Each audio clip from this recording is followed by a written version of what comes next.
I worked at a body farm in Knoxville, Tennessee for the past 5 years as a forensic entomologist. For those of you who do not know what a body farm is, a body farm is a research and training facility where human decomposition can be studied in a variety of settings.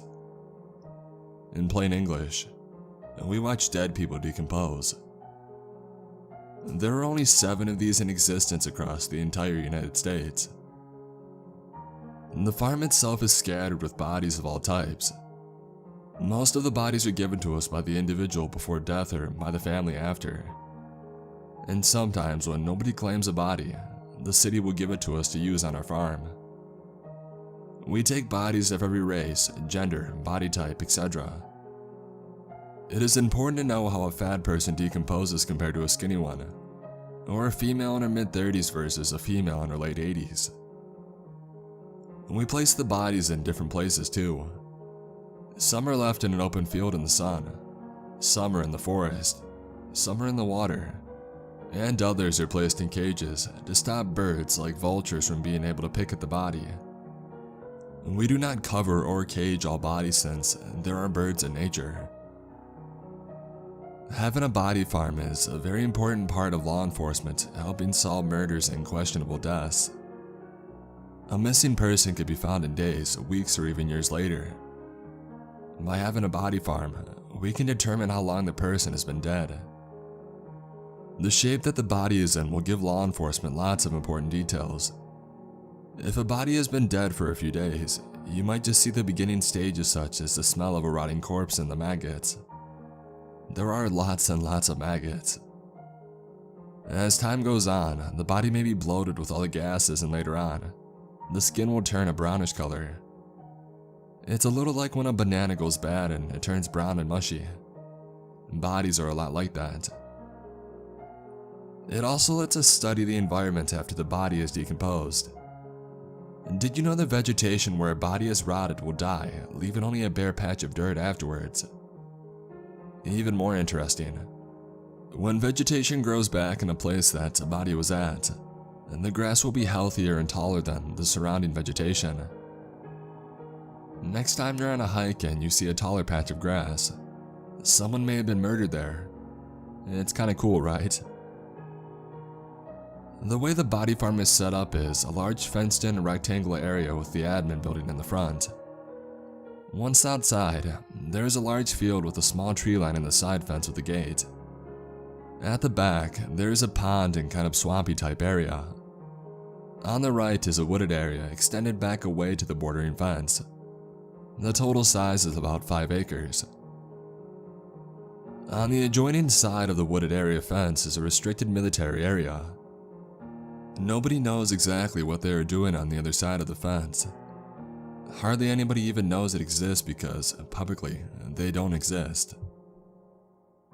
For the past 5 years that I've worked here, I've always wondered what they are hiding in there. The area is locked down like Area 51. There is the barbed wire topped fence, the security cameras, the armed guards posted 24/7, and the motion detection lights around the perimeter. I could never stop thinking of why they would want to place something that important on a body farm, and what type of weird experiments they might be doing inside of those walls. I had to somehow find out. Some days I would walk close to the enclosure. You could see nothing since whatever they were hiding was on the other side of the wooded area. But I just wanted to see how close I could get to the fence before they sent somebody out to the motion detection cameras had caught me. The answer is about 15 feet from the fence before you are noticed. One guard asked me what I was up to, but I just told him that I was walking the grounds checking on the bodies, and I apologized for him having to come out. He bought the excuse and he seemed happy to not accidentally cross any decaying bodies on our side. I was given a warning by my supervisor and I was told to stay away from the fence.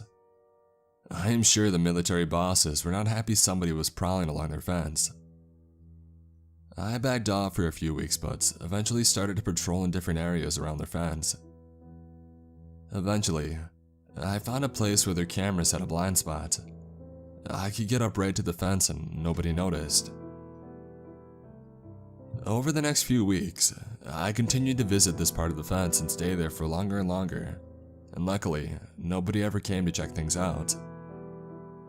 I threw some sticks over the fence to see if it would trip a motion detector, but again, nothing happened. A dead zone. This might have been the place that I was searching for. Curiosity has always gotten the best of me. I started to make my plan to break in and see what they were doing over there. I put a pair of wire cutters in my backpack, and I cut a small section of the fence until it was large enough for me to squeeze through. I waited for 8 weeks and the fence was never repaired. It looked like I had my way inside. I just had to work up the nerve to sneak in. I finally decided to do it. On the day of my attempt, I left work early for an appointment and then I came back later to finish my shift. It gave me a great excuse for working over to catch up on my hours. After everybody left, I clocked out and I moved my truck to a parking lot close by. I changed clothes and then I walked back to the body farm, and I snuck in a side gate using my keys. I made it to the fence and I took a small break. I quickly thought about what might happen if they caught me. Would they kill me? A body farm would be the perfect place to dump a dead body, right? I took a deep breath to calm my nerves and I pushed on the slit in the fence. As I stepped through the fence, I accidentally scratched the inside part of my hand grabbing the cut fence. Some blood started to appear, but hopefully, I wouldn't leave any on the fence. I'll have to wash it off tomorrow during my shift, I thought. I made it through the fence and I waited for motion lights or alarms to go off, but there was only silence. I was in. I slowly walked through the forest, trying my best to not make a sound, or move quickly enough to catch anybody's attention.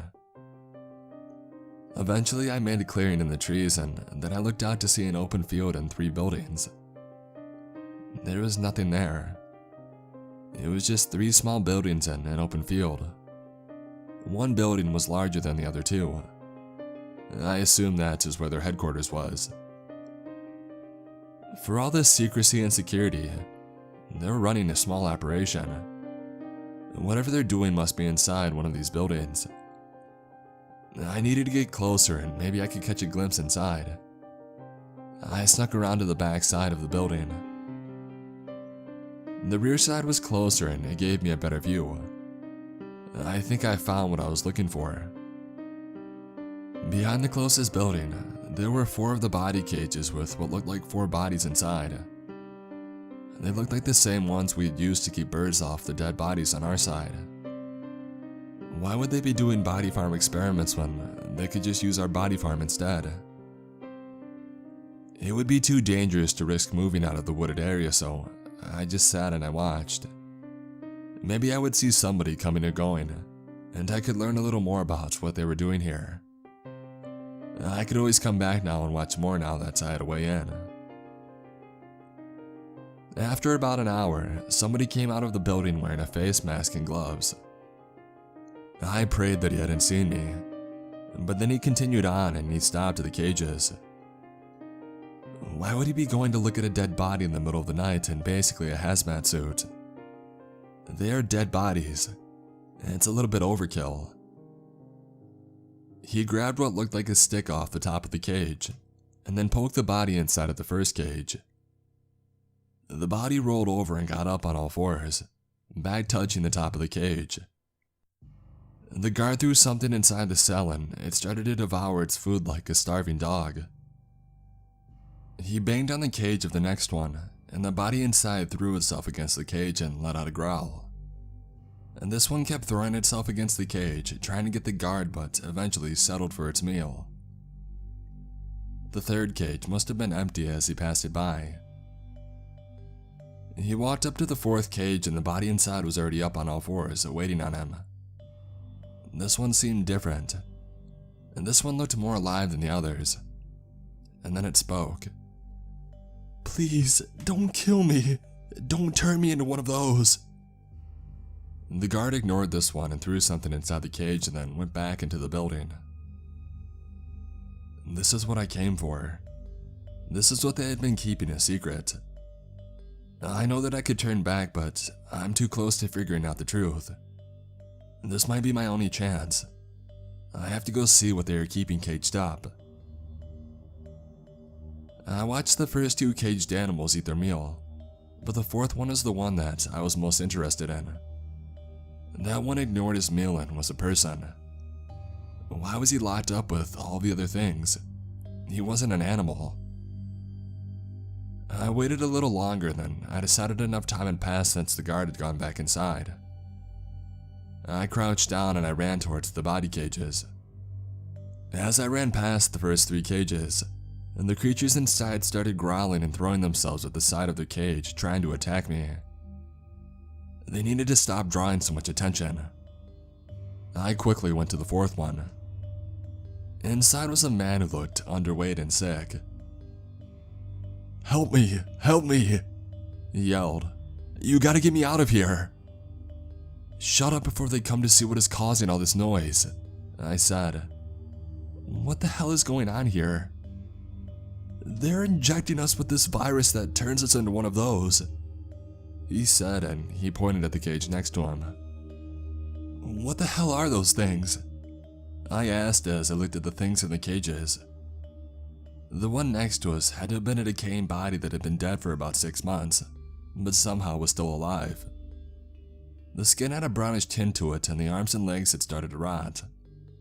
The body and head itself was in surprising shape compared to its limbs. "The body kills everything not essential to life, and that's why half of it is rotting," he said. "Their mind is gone. All they care about is keeping the virus alive by feeding it." "Zombies?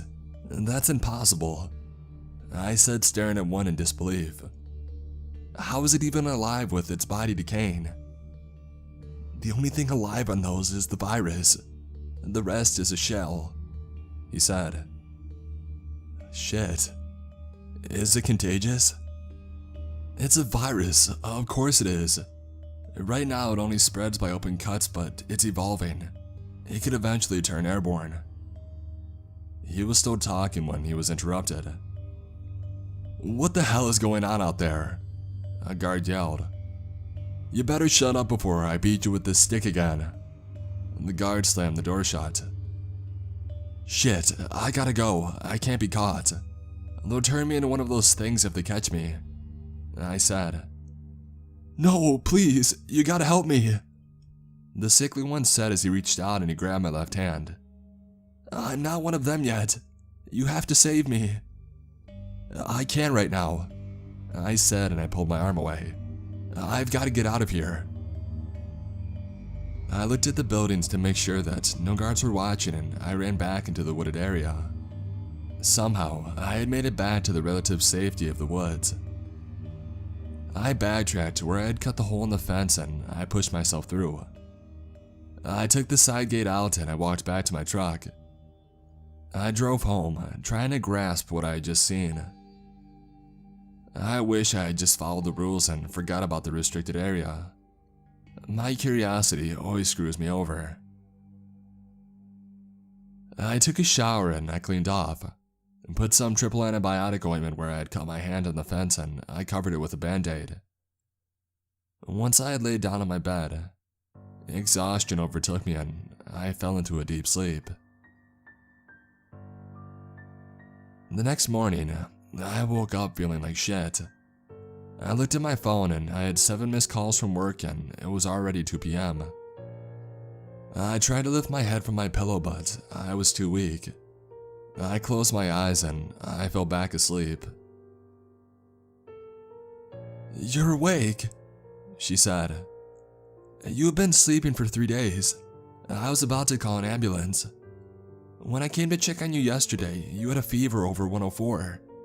I was going to call them, but you just said that you wanted to sleep and you rolled over."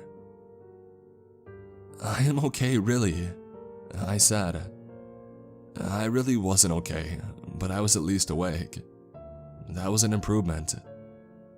"What's my temperature now?" 101. "It was just a small virus or something I must have caught," I said. Did I just say virus? Shit, wait, I bet it's all just a dream.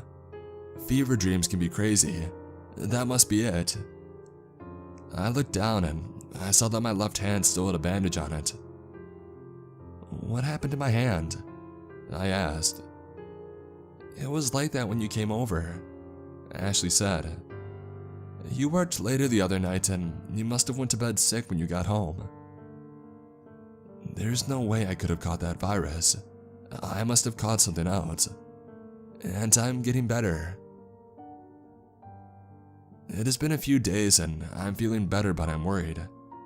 I think I might have the virus. Thinking back on the night, the one guy in the cage grabbed my hand with a cut on it. It is a possibility that I might have contracted the virus from him. It makes sense how I got it, and it also explains the flu-like symptoms. And even worse, Ashley is now in bed sick with a high fever. I think she may have caught it from me. I don't know what to do next. If I take her to a doctor, they will discover the virus and have her quarantined. And then she will tell them that she caught it from me. Once the military doctors discover that we caught the virus, they will either have us killed or put into the cages as another experiment. The only other option we have is to run when she's feeling better. I don't know how I'm going to explain this to her. I just hope that the virus is only contagious when you have a fever. We're screwed.